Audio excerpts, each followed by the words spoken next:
নমস্কাৰ আপোনালোক সকলোকে পুনৰবাৰ টিকে মাইণ্ডৰ অন্য এটা ৰাতিপুৱাৰ ধামাকাদাৰ খবৰলৈ স্বাগতম জনাইছো।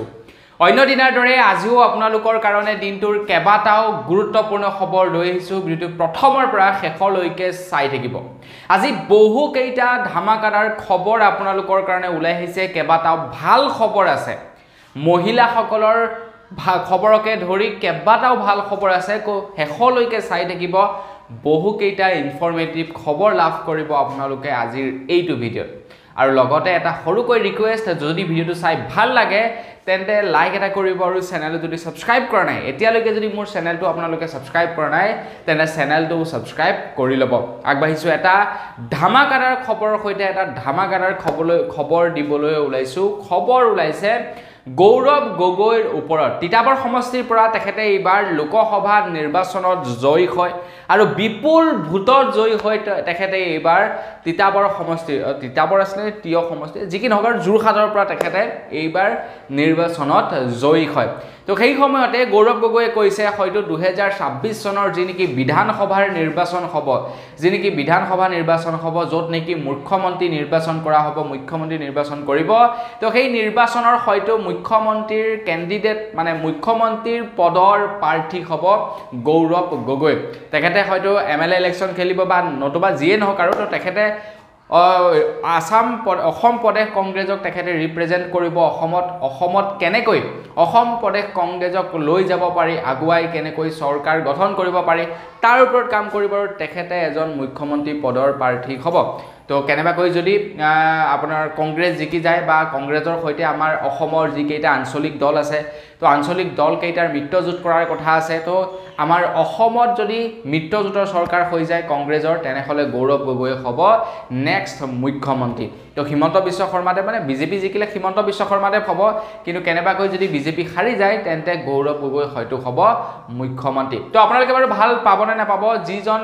ব্যক্তিৰ দেউতাকে 15 বছৰ মুখ্যমন্ত্ৰীৰ পদত থাকি গ'ল এইখন অসমতেই, তো সেই তেখেতৰ পুতেকেই আকৌ হয়তো মুখ্যমন্ত্ৰী হ'ব অসমৰ। তো আপোনালোকে কমেণ্ট এটা কৰি জনাব গৌৰৱ গগৈ মুখ্যমন্ত্ৰী হ'লে আপোনালোকে ভাল পাব নে বেয়া পাব। আগবাঢ়িছো ইয়াৰ পাছৰটো খবৰ ফালে। ইয়াৰ পাছৰ খবৰটো এটা পলিটিক্সৰ লগতেই জড়িত খবৰ ওলাইছে। শেষৰ ফালে আপোনালোকক কেইবাটাও ধামাকাদাৰ ভাল খবৰ জনাম। তো প্ৰথমে আপোনালোকক অকণমান পলিটিক্সৰ লগত জড়িত খবৰবিলাক দি যাওঁ। খবৰ ওলাইছে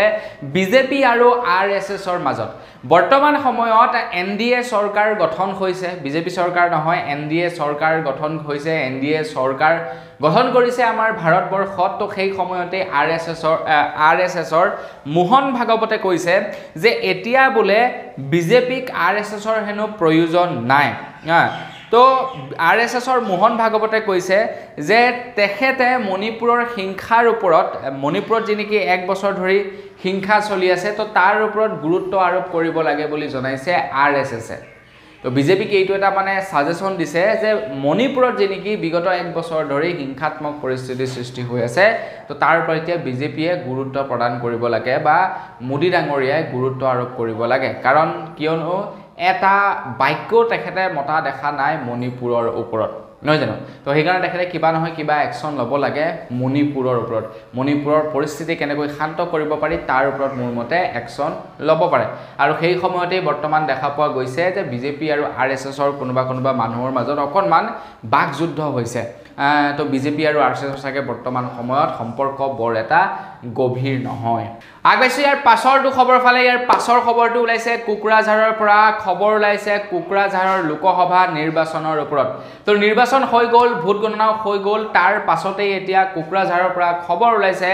যে কোকৰাঝাৰৰ বোলে EVM মেচিনত ভোটৰ সংখ্যা কমি গৈছে বুলি খবৰ ওলাইছে। ক'ৰবাত আকৌ খবৰ ওলায় যে EVM মেচিনত ভোটৰ সংখ্যা বৃদ্ধি পাই গৈছে, আকৌ ক'ৰবাত খবৰ ওলায় যে ভোটৰ সংখ্যা EVM মেচিনৰ পৰা কমি গৈছে। মানে কাহিনীটো হ'ল এনেকুৱা ধৰণৰ, কোকৰাঝাৰত বোলে সৰ্বমুঠ প্ৰায় 12,40,306 জন লোকে ভোটদান কৰিছিলে, কিন্তু EVM মেচিনত কেৱল মাত্ৰ 12,29,546 জনৰহে ভোট কাউণ্টিং হৈছে বুলি জনাইছে। প্ৰায় 10,000 ভোট মিচিং হৈছে কোকৰাঝাৰত। হয়তো তেওঁলোকে চাগে আপোনাৰ ভুলতে বয়সস্থ মানুহ থাকিব পাৰে নহয় জানো বাৰু যি কি নহওক কোকৰাঝাৰত মুঠতে ভোট কমিছে আৰু কিছু কিছু জেগাত আকৌ ভোট বাঢ়ি গৈছে মানুহে যিটো সময়ত নেকি ভোট দিছিলে তো মানুহে ভোট দিয়াতকৈ ইভিএম মেচিনত ভোটৰ সংখ্যা বেছি ওলাইছে আগবাইছো ইয়াৰ পাছৰটো খবৰ ফালে ইয়াৰ পাছৰ খবৰটো ওলাইছে নিটৰ এক্সামৰ ওপৰত তো এইবাৰ নিটৰ এক্সামৰ ওপৰত বহুতো প্ৰশ্ন উত্থাপন হৈছে বহু লোকে নিটৰ এইবাৰ এক্সামৰ তদন্ত বিচাৰিছে এইবাৰ নিটৰ ৰিজাল্টৰ এইবাৰ তদন্ত বিচাৰিছে একাংশ লোকে আনহাতে ৰাহুল গান্ধীয়েটো নন ষ্টপ কৈ আছে যে ছাত্ৰ ছাত্ৰীৰ কাষত আছে ৰাহুল গান্ধী আৰু নিটৰ এইবাৰ যি নেকি পৰীক্ষাৰ ৰিজাল্ট ঘোষণা কৰি গ'ল তাৰ সিবিআই তদন্ত নোহোৱালৈকে ৰাহুল গান্ধীয়ে নেৰে বুলি জনাইছে এইবাৰ নিটৰ ৰিজাল্ট অকণমান মানে গ্ৰহণযোগ্য নহয় এইবাৰ নিটৰ যি নেকি ৰিজাল্ট ঘোষণা কৰিলে সেয়া অকণমান সহজভাৱে ল'ব পৰা ৰিজাল্ট নহয় য'ত নেকি একাংশ লোকে ঘোটালা হ'ল বুলি এতিয়া সন্দেহ কৰিছে তো সেই সময়তে নিটৰ বৰ্ডলৈ সুপ্ৰিম কোৰ্টৰ তৰফৰ পৰা প্ৰশ্ন কাকত ফাদিল হোৱাৰ সন্দৰ্ভত জাননী জাৰি কৰিছে এতিয়া নিটৰ বোৰ্ডে সুপ্ৰিম কোৰ্টক এইটো স্পষ্টীকৰণ দিব লাগিব যে সঁচাকৈ প্ৰশ্ন কাকত ফাদিল হৈছিলে নেকি যদি হৈছিলে কেনেকৈ হ'ব পালে তো তাৰ ওপৰত এতিয়া নিটৰ বোৰ্ডে সুপ্ৰিম কোৰ্টক উত্তৰ দিব লাগিব আগবাইছো ইয়াৰ পাছৰটো খবৰ ফালে যেতিয়া নেকি কোনো এগৰাকী ছোৱালী প্ৰাপ্তবয়স্কৰ হয় তেতিয়া তেখেতৰ নিজা অধিকাৰ আহি যায় তেখেতে যি মন যায় তাকে কৰিব পাৰে যেতিয়া নেকি এগৰাকী ছোৱালী প্ৰাপ্তবয়স্কৰ হয় যদি কাৰোবাৰ লগত বিয়া কৰাবলৈ মন যায় তেন্তে বিয়া কৰাব পাৰে নহয় জানো যদি ঘৰতে বহি থাকিম বুলি ভাবে তেন্তে ঘৰতে বহি থাকিব পাৰে তেখেতে যি নিজৰ মনৰ ইচ্ছা অনুসৰি যিকোনো টাইপৰ জব কৰিব পাৰে তাতে কোনো লোকে বাধা বিঘিনি দিব নোৱাৰে আনকি ঘৰৰ মানুহেও বাধা বিঘিনি দিব নোৱাৰে কোনো এগৰাকী ছোৱালী তো সেই সময়তে কেৰালাৰ উচ্চ ন্যায়ালয়ে জনাইছে যদিহে কোনো এগৰাকী ছোৱালীক কাৰোবাৰ লগত বিয়া হওঁতে ঘৰৰ মানুহে বাধা দিয়ে তেন্তে সেইটো এটা আইনগতভাৱে জগৰীয়া কাম বুলি জনাইছে মানে যদি ছোৱালীগৰাকীয়ে ইচ্ছা কৰে কোনোবা এজন হিন্দু ছোৱালী এগৰাকীয়ে যদি মুছলমান কোনোবা এটা ল'ৰাৰ লগত বিয়া কৰাবলৈ চায় তেন্তে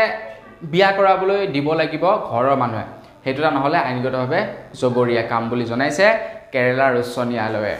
আগবাইছো ইয়াৰ পাছৰটো খবৰ ফালে ইয়াৰ পাছৰ খবৰটো ওলাইছে মাজুলীৰ পৰা তো মাজুলীত আজিৰ পৰা কিছুদিন পূৰ্বে এটা কোম্পানীক লৈ কানাডিয়ান সোলাৰ নামৰ এটা কোম্পানীয়ে আহি মাজুলীবাসীক প্ৰবঞ্চনা কৰি গৈছিলে ময়ো তাৰ ওপৰত খবৰত আপোনালোকক জনাইছিলোঁ আপোনালোকে মাজুলীৰ পৰা চাই আছে নেকি বা আপোনালোকে অসমৰ কোন স্থানৰ পৰা চাই আছে কমেণ্ট এটা কৰি জনাব আৰু আপোনালোকৰ তাতো বাৰু কানাডিয়ান সোলাৰ নামৰ এটা কোম্পানীয়ে প্ৰবঞ্চনা কৰিছিলে না নাই কৰা কমেণ্ট এটা কৰি জনাব সেই কোম্পানীটোৱে কি কৰে আপোনালোকৰ পৰা টকা লয় আৰু আপোনালোকক কিছুদিনৰ ভিতৰত সেই টকাটো ডাবল হোৱাৰ এটা লালসা দিয়ে আৰু আপোনালোকৰ পইচা লুটি লৈ গুচি যায় যেতিয়া আপোনালোকে অধিক পইচা তাতে ইনভেষ্টমেণ্ট কৰে এতিয়া মাজুলীৰ পৰা খবৰ ওলাইছে মাজুলীবাসীয়ে জনাইছে যে মাজুলীত এতিয়া এপ'লো হস্পিটেলত ফ্ৰী চিকিৎসা কৰোৱাৰ নামত একাংশ লোকে কি কৰিছে ফ্ৰীকৈ কাৰ্ড বিতৰণ কৰি আছে বুলি জনাইছে মানে সৰ্বসাধাৰণ মানুহৰ পৰা কিবা এটা পইচা লৈছে আৰু লোৱাৰ বিনিময়ত এটা কাৰ্ড বনাই দিছে আৰু কৈছে যে এই কাৰ্ডটোৰে এপ'লো হস্পিটেলত গৈ ফ্ৰী ট্ৰিটমেণ্ট কৰিব পাৰিব বুলি জনাইছে তো বন্ধু বান্ধৱীসকল মাজুলীতহে এনেকুৱা ধৰণৰ বিলাক ঘটনা হ'বলৈকে পায় এতিয়া এই ঘটনাটো কি হয় কি নহয় অনাগত সময়ত গম পাম প্ৰকৃততে প্ৰবঞ্চনা কৰিছেনে সঁচাকৈ এপ'লো হস্পিটেলত ফ্ৰী চিকিৎসা দিব তাৰ ওপৰত আমি গম পাম কিন্তু চৰকাৰৰ ফালৰ পৰা এতিয়ালৈকে তেনেকুৱা ধৰণৰ একো ব্যৱস্থাই কৰা দেখা পোৱা নাই আগবাইছো ইয়াৰ পাছৰটো খবৰ ফালে ইয়াৰ পাছৰ খবৰটো ওলাইছে মোদী 3.0 নতুন কেবিনেট বৈঠকৰ ওপৰত মোদীৰ মন্ত্ৰীসভাৰ প্ৰথমখন কেবিনেটৰ বৈঠক অনুষ্ঠিত কৰি গ'ল মোদীৰ মন্ত্ৰীসভাৰ প্ৰথমখন কেবিনেটৰ বৈঠকতেই কেইবাটাও গুৰুত্বপূৰ্ণ সিদ্ধান্ত লয় আপোনালোকৰ কাৰণে যিকেইটাৰ বিষয়ে মই আপোনালোকক এইটো ভিডিঅ'তে জনাই যাম এটাকৈ সেই সময়তে খবৰ ওলাইছে যে বিভিন্ন ৰাজ্যৰ কাৰণে আমাৰ ভাৰতবৰ্ষৰ যিমানখিনি ৰাজ্য আছে প্ৰত্যেকখন ৰাজ্যৰ কাৰণে কেন্দ্ৰ চৰকাৰৰ ফালৰ পৰা এতিয়া এটা পেকেজ ঘোষণা কৰিছে মানে ক'বলৈ গ'লে এক প্ৰকাৰে ধন মুকলি কৰি দিছে ৰাজ্যসমূহলৈ কাম বন কৰিবৰ কাৰণে ৰাজ্যবিলাকৰ যি নেকি বাজেট থাকে সেই বাজেটৰ কাম কাজবিলাক কৰিবৰ কাৰণে এতিয়া ধন মুকলি কৰি দিছে বুলি জনাইছে তো মই সকলোবিলাক ৰাজ্যৰ বিষয়টো আপোনালোকক নজনাও কেৱল অসমখনৰ কথা জনাও তো অসমলৈ আমাৰ কেন্দ্ৰ চৰকাৰৰ ফালৰ পৰা অসমৰ বাবে প্ৰায় ৪,৩৭১.38 কোটি টকা আগবঢ়াইছে কেন্দ্ৰ চৰকাৰৰ ফালৰ পৰা মানে যিসকলে নেকি আপোনাৰ সেই কিবা কিবি আঁচনি পুৰাই আছিলে মানে এতিয়া তেওঁলোকে পইচাবিলাক শীঘ্ৰেই লাভ কৰিব আগবাঢ়িছো ইয়াৰ পাছৰটো খবৰ ফালে ইয়াৰ পাছৰ খবৰটো ওলাইছে মুখ্যমন্ত্ৰী উদ্যমিতা আঁচনিৰ ওপৰত আমাৰ অসমৰ যিসকল নেকি নিবনুৱা আছে অসমৰ নিবনুৱাসকলক অসম চৰকাৰে কৈছিলে যে প্ৰায় 2 লাখ নিবনুৱাক 1 লাখ টকাকৈ প্ৰদান কৰিব বুলি কৈছিলে ব্যৱসায় কৰিবৰ কাৰণে এতিয়া আপোনালোকে এপ্লাই কৰিছিলে নাই কৰা সেইটো আপোনালোকৰ কথা যদি এপ্লাই কৰিছিলে তেন্তে আপোনালোকৰ কাৰণে এটা ভাল খবৰ ওলাইছে মন্ত্ৰী হিমন্ত বিশ্ব শৰ্মাদেৱে ঘোষণা কৰিছে যে এই সেপ্টেম্বৰ মাহত প্ৰথম পৰ্যায়ত কেৱল 30,000 লোককহে 1 লাখ টকাকৈ প্ৰদান কৰিব বুলি জনাইছে 30,000 লোকক 1 লাখ টকাকৈ প্ৰদান কৰিব তো আপোনালোকে এপ্লাই কৰিছিলে নাই কৰা সেইটো কমেন্ট কৰি জনাব যদি এপ্লাই কৰিছিলে তেন্তে আপোনালোকৰ ভাগ্য হয়তো উদয় হ'ব পাৰে আপোনালোকৰ একাউণ্টত 1 লাখ টকা আহি সোমাব পাৰে অসম চৰকাৰৰ ফালৰ পৰা আৰু যেটো পইচা আপোনালোকে ঘূৰাব নালাগে সেই পইচাটো আপোনালোকে বিজনেছত লগাব পাৰিব আপোনালোকে বিজনেছত খটুৱাই সেই পইচাটোৰে কাম বন কৰিব পাৰিব সো আপোনালোকে এপ্লাই কৰিছিলে নাই কৰা সেইটো কমেন্ট এটা কৰি জনাই থৈ যাব আগবাইছো ইয়াৰ পাছৰটো খবৰ ফালে ইয়াৰ পাছৰ খবৰটো ওলাইছে মুম্বাইৰ পৰা বৰ্তমান সময়ত আমাৰ অসমৰ পৰা বহুতো এক্টৰ এক্টৰণী বা বহুতো কলা কৌশলী বা বহুতো লৰা ছোৱালী বৰ্তমান মুম্বাইত বলিউডত তেওঁলোকে কেৰিয়াৰ বনাবলৈ যোৱা দেখা পোৱা গৈছে আমাৰ অসমৰ পৰা কেবাগৰাকীও ছোৱালীয়ে বৰ্তমান সময়ত মুম্বাইত গৈ কাম কৰি আছে বহু কেইজন লৰাই কাম কৰি আছে তো সেই সময়তে খবৰ ওলাইছে আমাৰ অসমৰ এগৰাকী ছোৱালী নামটো হৈছে নূৰ মালবিকা দাস তো তেখেতৰ ৰহস্যজনকভাৱে ফ্লেটৰ ভিতৰত তেখেতৰ মৃত্যু হয় বুলি জনাইছে ফ্লেটৰ ভিতৰত ৰহস্যজনকভাৱে তেখেতৰ মৃত্যু হয় এতিয়া হেয়া মৃত্যু আছিলে নে হেয়া সুইসাইড আছিলে নে হেয়া আপোনাৰ মানে কোনোবাই মাৰ্ডাৰ কৰিছে তো সেই সন্দৰ্ভত এতিয়ালৈকে গম পোৱা নাই কিবা খবৰ ললে মই আপোনালোকক জনাম কিন্তু এক্ট্ৰেছ গৰাকী মানে ছোৱালী গৰাকীক মই ইয়াৰ আগত কেতিয়াও নাম শুনা নাছিলো প্ৰথমবাৰৰ কাৰণে নাম শুনিছো হয়তো বহুত দিন আগতে সাকে গ'ল আপোনাৰ মুম্বাইলৈ কাম কৰিবৰ কাৰণে তেনেকুৱা ধৰণৰ হ'ব পাৰে বাকি যি কি নহওক খবৰটো শুনি খুবেই বেয়া লাগিছে তেখেতৰ আত্মাই যেনে শান্তি লাভ কৰে তাৰে কামনা কৰিছো আগবাইছো ইয়াৰ পাছৰটো খবৰ ফালে ইয়াৰ পাছৰ খবৰটো ওলাইছে গুৱাহাটী মহানগৰীৰ ওপৰত খবৰ ওলাইছে যে গুৱাহাটী মহানগৰীত এতিয়া শাক-পাচলিৰ দাম খুৰাখুৰে বৃদ্ধি পাইছে বুলি খবৰ ওলাইছে আপোনালোকৰ তাত বাৰু বৰ্তমান সময়ত শাক-পাচলিৰ দাম কিমান কমেন্ট এটা কৰি জনাবলৈ নাপাহৰিব গুৱাহাটী মহানগৰীৰ যিসকল নেকি ক্ষুদ্ৰ ব্যৱসায়িক আছে তেওঁলোকে জনাইছে যে যিবিলাক সামগ্ৰী নেকি গুৱাহাটীৰ ওচৰে পাজৰে উৎপাদন হয় বা গুৱাহাটীতে উৎপাদন হয় থলুৱা যিবিলাক সামগ্ৰী সেইবিলাকৰ দামবিলাক একেই আছে কিন্তু যিবিলাক সামগ্ৰী নেকি বাহিৰৰ পৰা আহে যিবিলাক শাক-পাচলি নেকি বাহিৰৰ পৰা আহে সেইবিলাকৰ দাম অত্যাধিক বৃদ্ধি পাইছে বুলি জনাইছে মানে যে ঘৰতে যিসকলে কৰে গাঁৱৰ মানুহবিলাকে যিবিলাক কৰে কৰিনি বজাৰত বিক্ৰী কৰে সেইবিলাকৰ দামটো একেই আছে কিন্তু বাহিৰৰ পৰা যিবিলাক কিনি আনিব লগা হৈছে তো সেইবিলাকত অত্যাধিক দাম বৃদ্ধি পাই গৈছে এতিয়া কথাটো হয় এনেকুৱা ধৰণৰ বেপাৰী বিলাকে দাম বঢ়াই দিয়ে তো ৰিটেল দোকানী বিলাকে নিকিনিলেও নহয় কাৰণ তেওঁলোকৰ ওচৰত আহি বিচাৰি আহিব কাস্টমাৰে গ্ৰাহকে যেহেতু বিচাৰিব তো তেওঁলোকে দামত কিনিব লাগে আৰু দামত কিনা মানে বিক্ৰী কৰিব লাগে দামত তো সেই কাৰণে কি হৈছে এই দোকান যিবিলাক বেপাৰী বিলাকে অটপালি কৰিছে দামবিলাক নিজ ইচ্ছাৰে বঢ়াই দিছে আকৌ সেই সময়তে আকৌ আজিৰ পৰা কিছুদিন পূৰ্বে এটা খবৰ ওলাইছিলে যিসকল নেকি হোলসেলাৰ আছে তেওঁলোকে কৈছে যে যিটো বস্তু খাৰুপেটিয়াত ধৰি লওক 100 টকা গুৱাহাটী মহানগৰীত আহি পাওঁতে 200 টকা হৈ যায় কি কাৰণে বলে ইয়াতে বহুতো হেনো চান্দা দিব লগা হয় বুলি জনাইছে তো সেই কাৰণে বলে বস্তুৰ দামটো বৃদ্ধি পায় আগবাইছো ইয়াৰ পাছৰটো খবৰ ফালে যিসকলৰ নেকি পকি ঘৰ নাই যিসকলৰ নেকি লেট্ৰিন নাই যিসকলৰ ঘৰত নেকি কাৰেণ্ট নাই যিসকলৰ ঘৰত নেকি খোৱা পানীৰ ব্যৱস্থা নাই যিসকলৰ নেকি এলপিজি গেছ নাই তো তেওঁলোকৰ কাৰণে এটা ভাল খবৰ ওলাইছে প্ৰধানমন্ত্ৰী নৰেন্দ্ৰ মোদী ডাঙৰীয়াদেৱে ঘোষণা কৰিছে যে এই বছৰত প্ৰায় 3 কোটি জনতাক চৰকাৰী ঘৰ প্ৰদান কৰিব বুলি জনাইছে চহৰ নগৰ উভয় পক্ষক 3 কোটি মানুহক চৰকাৰী ঘৰ প্ৰদান কৰিব অকল চৰকাৰী ঘৰটোৱে প্ৰদান নকৰে চৰকাৰী ঘৰটোৰ লগতে এইবাৰ শৌচাগাৰ প্ৰদান কৰিব মানে লেট্ৰিন প্ৰদান কৰিব যদি কাৰেণ্ট নাথাকে কাৰেণ্ট প্ৰদান কৰা হ'ব যদি এলপিজি গেছ নাথাকে এলপিজি গেছও প্ৰদান কৰিব বুলি জনাইছে মানে এটা ঘৰত যি কেইটা সামগ্ৰীৰ প্ৰয়োজন হয় গোটেই কেইটা সামগ্ৰী আপোনালোকক প্ৰদান কৰা হ'ব কিন্তু ৰেশন কাৰ্ড থাকিব লাগিব ৰেশন কাৰ্ড থাকিলেহে আপোনালোকে এই সুবিধাসমূহ লাভ কৰিব যদি আপোনালোকৰ ৰেশন কাৰ্ড নাথাকে তেন্তে কিন্তু আপোনালোকে এই সুবিধাবিলাক লাভ নকৰিব আৰু ৰেচন কাৰ্ডৰ কাৰণেও চিন্তা কৰিব নালাগে অসমৰ মুখ্যমন্ত্ৰী ডক্টৰ হিমন্ত বিশ্ব শৰ্মাদেৱে ঘোষণা কৰিছে যে আমাৰ অসমত প্ৰায় 15 লাখ নতুন মানুহক ৰেচন কাৰ্ড বিতৰণ কৰিব বুলি জনাইছে গতিকে আপোনালোকৰ যদি ৰেচন কাৰ্ড নাই চিন্তা কৰিব নালাগে আপোনালোকে অতি শীঘ্ৰেই ৰেচন কাৰ্ড লাভ কৰিব আগবাইছো ইয়াৰ পাছৰটো খবৰ ফালে যি সকলৰ নেকি যান বাহন আছে যি সকলৰ গাড়ী মটৰ আছে তেওঁলোকৰ কাৰণে এটা জাননী এখন নটিচ ওলাইছে এটা নিৰ্দেশনা ওলাইছে আপোনালোকৰ গাড়ী মটৰৰ বাৰু ইন্সুৰেন্স পলিউশন বা অন্যান্য কিবা ডেট ফেল হৈ আছে নেকি কমেন্ট এটা কৰি জনাব আপোনালোকৰ যদি লাইসেন্সৰ ডেট ফেল হৈ আছে আপোনালোকৰ গাড়ীৰ যদি আৰসি ৰিনিউৱেল কৰিব লগা আছে আপোনালোকৰ যদি পলিউশন ৰিনিউৱেল কৰিব লগা আছে আপোনালোকৰ যদি হে ইন্সুৰেন্স ৰিনিউৱেল কৰিব লগা আছে তো আপোনালোকে অকনমান সতৰ্কিত হওক পাৰিলে আপোনালোকে গাড়ীখন বাহিৰলৈ উলিয়াই নিনিব কিয়নো আপোনালোকে এতিয়া হয়তো ভুগিব লগা হ'ব পাৰে অসম চৰকাৰৰ ট্ৰেফিক পুলিচৰ এতিয়া জালা যন্ত্ৰণা কিয়নো অসম পুলিচৰ তৰফৰ পৰা জনাই দিছে যদিহে আপোনালোকে এতিয়ালৈকে সেই কাগজ পাতিবিলাক আপডেট কৰা নাই বিশেষকৈ পৰিবহন বিভাগৰ ফালৰ পৰা জনাইছে তো শীঘ্ৰেই আপোনালোকক আপডেট কৰি ল'বলৈ কৈছে যদি আপডেট কৰা নাই শীঘ্ৰেই কৰি লওক গাড়ী মটৰৰ আপডেট কৰিবৰ কাৰণে বেছি নাযায় কিন্তু বাইকৰ আপডেট কৰিবৰ কাৰণে বেছি নাযায় কিন্তু গাড়ীৰ অকনমান যায় কমাৰ্চিয়েল বিলাকৰ বাৰু তাতকে বেছি যায় যদি নাই আপডেট কৰি ল'ব আগবাইছো ইয়াৰ পাছৰটো খবৰ ফালে আপোনালোকৰ নিশ্চয় ঘৰত কাৰেন্ট আছে নহয় জানো এই গেলা গৰমত যদি কেনেবাকৈ কাৰেন্টটো নাথাকিবলৈ হয় কেনেকুৱা লাগে বাৰু আপোনালোকৰ ঘৰত নিশ্চয় থাকিবলৈ মন নাযায় যি সকলেটো এচিড থাকে তেওঁলোকৰ কথা নকয় আৰু এচিড থকা সকলৰ অৱস্থাটো বেয়া হৈ যায় কাৰেন্ট নাথাকিলে মানে কাৰণ ইনভাৰ্টাৰৰ প্ৰত্যেক সময়তে এসি চলাব নোৱাৰে এসিয়ে বহুত কাৰেন্ট কনজিউম কৰে আৰু ইনভাৰ্টাৰ থাকিলেও মানে ফুললি বেকআপ নিদিয়ে আপোনাৰ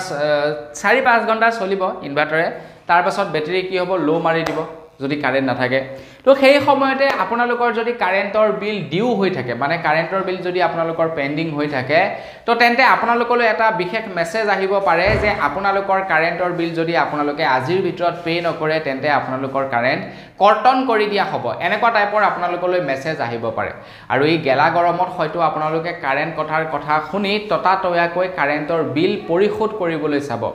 তো আপোনালোকক এপিডিসিএলৰ তৰফৰ পৰা জনাইছে যে এপিডিসিএলৰ পালৰ পৰা কোনো ধৰণৰ তেনেকুৱা মেছেজ পঠিওৱা নহয় কাৰেন্টৰ বিল তৎকালীনভাৱে পে কৰিবৰ কাৰণে কোনো ধৰণৰ আৰ্জেন্ট মেছেজ পঠিওৱা নহয় এপিডিসিএলৰ ফালৰ পৰা তো আপোনালোকলৈ যদি তেনেকুৱা ধৰণৰ মেছেজ আহে যে কাৰেন্টৰ বিল পে কৰা নহলে তোমালোকৰ ঘৰৰ কাৰেন্ট গৈ কাটি দিম বুলি তো আপোনালোকে তেনেকুৱা ধৰণৰ মেছেজ বিলাকত পৰি আপোনালোকে কাৰেন্টৰ বিল পে কৰি নিদিব তো পে কৰিব পাৰে ডাইৰেক্টলি আপোনালোকে গুগল পে ফোন পে এইবিলাকৰ মাধ্যমেৰে পে কৰিব পাৰে ডাইৰেক্টলি আপোনালোকে এপিডিসিএলৰ ৱেবছাইটত গৈ পে কৰিব পাৰে কিন্তু এনেকুৱা টাইপৰ যদি মেছেজ আহে আৰু সেই মেছেজ বিলাকত যদি কিবা লিংক দিয়ে সেই লিংকত ক্লিক কৰিহে আপোনালোকে কাৰেন্টৰ বিল পে নকৰিব নহলে আপোনালোকৰ পইচাটো এনেহে যাব আগবাইছো ইয়াৰ পাছৰটো খবৰ ফালে ইয়াৰ পাছৰ খবৰটো বিৰাটেই এটা ভাল খবৰ ওলাইছে 1 জুলাই তাৰিখৰ পৰা আমাৰ ভাৰতবৰ্ষত বাজেট অধিৱেশন অনুষ্ঠিত কৰা হ'ব বুলি জনাইছে আৰু এই বাজেটত এইবাৰ কেবাটাও ভাল সিদ্ধান্ত লোৱাৰ কথা আছে প্ৰথমটো ভাল সিদ্ধান্ত হৈ গ'ল যে অল পেনশন স্কিম ঘূৰাই দিয়াৰ কথা আছে মানে যিসকল নেকি চৰকাৰী চাকৰিয়াল আছে তো আজিকালি জানেই চৰকাৰী চাকৰিয়াল সকলে পেনশন নাপায় তো চৰকাৰী চাকৰিয়াল সকলে পেনশন দিবৰ কাৰণে অহৰহ লাগি আছে চৰকাৰৰ ওচৰত প্ৰতিবাদ সাব্যস্ত কৰি আহিছে কিন্তু চৰকাৰে এতিয়ালৈকে পেনশন সমূহ দিয়া নাই তো হয়তো এইবাৰ জুলাই মাহৰ পৰা যেনেকি বাজেট অধিৱেশন হ'ব সেই বাজেট অধিৱেশনত এতিয়া হয়তো চৰকাৰী চাকৰিয়াল সকলক পেনশন দিব পাৰে আৰু তাৰ লগে লগে এইটো খবৰ ওলাইছে যে নেকি ভাৰত চৰকাৰৰ ফালৰ পৰা অগ্নিবীৰ আঁচনি উলিওৱা হৈছিলে 5 বছৰৰ কাৰণে যুৱক যুৱতী সকলক চাকৰি দিয়ে ডিফেন্স সিস্টেমত তো সেই 5 বছৰৰ কাৰণে চাকৰি দিয়া ল'ৰা ছোৱালী বিলাকৰ চাকৰি বিলাক হয়তো এতিয়া ৰেগুলাৰ হ'ব পাৰে বুলি খবৰ ওলাইছে তো বাজেট অধিৱেশন হ'বলৈ দিয়ক বাজেট অধিৱেশন হোৱাৰ পাছত সকলো বিলাক কথা পুংখানুপুংখভাৱে গম পাই যাম আগবাইছো ইয়াৰ পাছৰটো খবৰ ফালে এইখিনিতে আকৌ খবৰ ওলাইছে যে 1 তাৰিখৰে পৰা আমাৰ ভাৰতবৰ্ষত কেইখনমান আইন নতুনকৈ সলনি হ'ব বুলি জনাইছে প্ৰায় 3খন নতুন আইন সলনি হ'ব এতিয়া আমাৰ ভাৰতবৰ্ষৰ যিবিলাক নেকি সংবিধানৰ যিবিলাক নেকি সেকশন আছে বা দণ্ডবিধি আইনৰ যিবিলাক নেকি সেকশন আছে সেইবিলাক ব্ৰিটিছৰ দিনৰে পৰা চলি আহিছে সংবিধানৰ কথা নহয় বাৰু দণ্ডবিধি আইনৰ সংবিধানৰ কথা নহয় তো ভুলতে ওলাইছিলে যিবিলাক নেকি দণ্ডবিধি আইনৰ সেকশন সেইবিলাক কি হয় ব্ৰিটিছৰ দিনৰে পৰা চলি আহিছে ব্ৰিটিছে যিবিলাক নেকি আইন প্ৰণয়ন কৰিছিলে যিবিলাক নেকি ধাৰা লগাইছিলে বৰ্তমানেও সেই ধাৰাবিলাকৰ ওপৰতে কাম কৰি থকা হৈছে সেই ধাৰাবিলাককে মানি থকা হৈছে এতিয়া কেন্দ্ৰ চৰকাৰৰ ফালৰ পৰা জনাইছে যে যেহেতু ব্ৰিটিছ এতিয়া নাই, ব্ৰিটিছে শাসন এৰি দিলে, গতিকে ভাৰতে এতিয়া সেই যিবিলাক নেকি দণ্ডবিধি আইন আছে সেইবিলাক সলনি কৰিব বুলি জনাইছে। যেনে 3খন আইন সলনি কৰিব। প্ৰথমখন হৈ গ'ল ইণ্ডিয়ান পেনেল কোড, দ্বিতীয়খন হৈ গ'ল ইণ্ডিয়ান এভিডেন্স কোৰ এক্ট আৰু তৃতীয়খন হৈছে CRPC এক্ট। এই 3খন এক্ট সলনি কৰিব বুলি জনাইছে। মানে আমাৰ অসমত যিবিলাক নেকি IPC সেকশন বা কিবা সেকশন থাকে CRPC সেকশন, তো এইবিলাক এতিয়া সলনি হ'ব। আগবাইছো ইয়াৰ পাছৰটো খবৰ ফালে। ইয়াৰ পাছৰ খবৰটো ওলাইছে ৰেল যাত্ৰীসকলৰ কাৰণে এটা ভাল খবৰ ওলাইছে। 1 জুলাই তাৰিখৰ পৰা বোলে আমাৰ অসমত ৰেলৰ টিকটৰ দামটো কমিব বুলি জনাইছে। 1 তাৰিখৰ পৰা আমাৰ অসমত ৰেলৰ টিকটৰ দামটো কমিব। কৰোনা মহামাৰীৰ সময়ত আমাৰ অসমত বহুতো ৰেল বন্ধ কৰি দিয়া হৈছিল। অকল আমাৰ অসমেই নহয়, গোটেই ভাৰতবৰ্ষতে বহুতো ৰেল বন্ধ কৰি দিয়া হৈছিল আৰু তাৰ লগে লগে ৰেলৰ টিকটৰ দামটো ইনক্ৰিজ কৰি দিছিলে। প্ৰায় 30% দাম ইনক্ৰিজ কৰি দিছিলে বুলি জনাইছে। এতিয়া যেহেতু কৰোনাকালীন সময় নাই, কৰোনাও দূৰ দূৰলৈকে নাম নিচান নাই, কৰোনাও যেহেতু এদাই হ'ল, এতিয়া সেই ট্ৰেইনসমূহক চলাই দিব। কাৰণ গৰমৰ দিনত ট্ৰেইনত যদি হেতা ওপৰা হয় তেন্তে অসুবিধা হয় আৰু মানুহে এতিয়া ট্ৰেইনত যাবলৈ ভাল পায় গৰমৰ দিনত। গতিকে মানুহ অত্যাধিক হয় ট্ৰেইনত, তো সেই কাৰণে এতিয়া সেই ট্ৰেইনসমূহ পুনৰ চলাচল কৰিবলৈ দিব বুলি জনাইছে। তো আল্টিমেটলি ক'বলৈ গ'লে ট্ৰেইন বেছি হ'ব, তো টিকটৰ ভাড়াও কম হ'ব। আগবাইছো ইয়াৰ পাছৰটো খবৰ ফালে। ইয়াৰ পাছৰ খবৰটো ওলাইছে টেক্স পেয়াৰ সকলৰ ওপৰত। তো যিসকলে নেকি টেক্স পে' কৰে, তো তেওঁলোকৰ কাৰণে ইয়াৰ পাছৰটো খবৰ ওলাইছে। তো খবৰ ওলাইছে তো যিসকল লোকে নেকি প্ৰপাৰ্টি টেক্স পে' কৰে, বিশেষকৈ টাউন এৰিয়াত থকা মানুহবিলাকে প্ৰপাৰ্টি টেক্স পে' কৰে। তো যিসকলে প্ৰপাৰ্টি টেক্স পে' কৰে, তো প্ৰপাৰ্টি টেক্স পে' কৰোঁতে এতিয়াৰে পৰা চেকৰ জৰিয়তে টেক্স পে' কৰিলে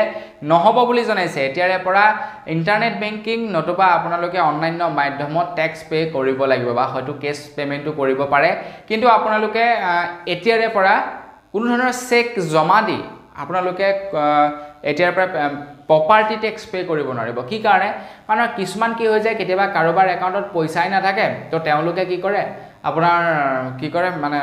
চেকখন দি দিয়ে, পাছত চেক বাউন্স হৈ যায়, নহয় জানো? তো এনেকুৱাত প্ৰব্লেম আহি পৰে। তো সেইকাৰণে এতিয়া চেকৰ জৰিয়তে পে'মেণ্ট কৰাটো সম্পূৰ্ণৰূপে উঠাই দিছে প্ৰপাৰ্টি টেক্সৰ ক্ষেত্ৰত। আগবাইছো একেবাৰে শেষৰটো খবৰ ফালে। একেবাৰে শেষৰ খবৰটো বিৰাটেই এটা ইণ্টাৰেষ্টিং খবৰ ওলাইছে আৰু এই খবৰটো ওলাইছে মহিলাসকলৰ কাৰণে। খবৰ ওলাইছে লাখপতি বাইদেউৰ ওপৰত। অসম চৰকাৰৰ ফালৰ পৰা ঘোষণা কৰিছিলে অসমৰ প্ৰত্যেকগৰাকী মহিলাকে লাখপতি বনাব বুলি। এতিয়া নাজানো আৰু লাখপতি সঁচাকৈ বনে নে নবনে। অলৰেডি লাখপতিয়ে মহিলাসকল, তো মোৰ মতে কোটিপতি বনাব লাগে, তেতিয়াহে ভাল লাগিলেহেঁতেন কথাষাৰ শুনি। তো এতিয়া খবৰ ওলাইছে অসমৰ যিসকল নেকি মহিলা আছে, তো তেওঁলোকক অসম চৰকাৰে লাখপতি বনাব। তো সেই লাখপতি আঁচনিৰ অধীনত প্ৰথম পৰ্যায়ত 10,000 টকাকৈ দিব, দ্বিতীয় পৰ্যায়ত 25,000, তাৰপিছত কিমান মানে এনেকৈ আৰু 50,000 টকা নে কিমান সৰ্বমুঠ প্ৰদান কৰিব অসম চৰকাৰৰ ফালৰ পৰা। তো এই লাখপতি বাইদেউৰ পইচা খুব শীঘ্ৰেই আপোনালোকক প্ৰদান কৰিব বুলি জনাইছে। বহু লোকৰ অলৰেডি মেছেজ আহিলে। তো আপোনালোকৰ মেছেজ আহিছে নে নাই অহা কমেণ্ট এটা কৰি জনাব। বহু লোকে কমেণ্ট কৰি আছে যে মেছেজ নাই অহা বুলি। এতিয়া মই ইয়াৰ ওপৰত এটা ভিডিঅ' বনাম বুলি ভাবি আছোঁ। মানে উপযুক্ত মানুহৰ লগত বৰ্তমান কথা বতৰা হোৱা নাই, তো কথা বতৰাবিলাক পাতি লওঁ। তো তাৰ পাছত আপোনালোকৰ বাবে এটা ভিডিঅ' বনাম আপোন নিউজ চেনেলটোত, যে লাখপতি বাইদেউৰ যিসকলৰ নেকি মেছেজ নাই অহা, তো তেওঁলোকে পইচা পাবনে নাপাব, বা আপোনালোকৰ যদি মেছেজ নাই অহা তেন্তে আপোনালোকে কেনেকৈ চেক কৰিব। তো ইয়াৰ ওপৰত মই এটা আপোনালোকৰ বাবে ভিডিঅ' বনাম আপোন নিউজ চেনেলটোত খুব শীঘ্ৰেই, তো আপোনালোকে চাব পাৰিব। তো বন্ধু-বান্ধৱীসকল, বছ আজিৰ ভিডিঅ'ত জনাবলগীয়া খবৰ ইমানেই। খবৰকেইটা জানি কেনেকুৱা লাগিলে কমেণ্ট কৰি জনাব। যদি ভাল লাগিলে লাইক এটা কৰিব, চেনেল যদি ছাবস্ক্ৰাইব কৰা নাই ছাবস্ক্ৰাইবটো কৰি ল'ব। পুনৰ এটা ভিডিঅ' লগ পোৱাৰ আশা থাকিলে বিদায় মাগিছোঁ। ধন্যবাদ। জয় অসম।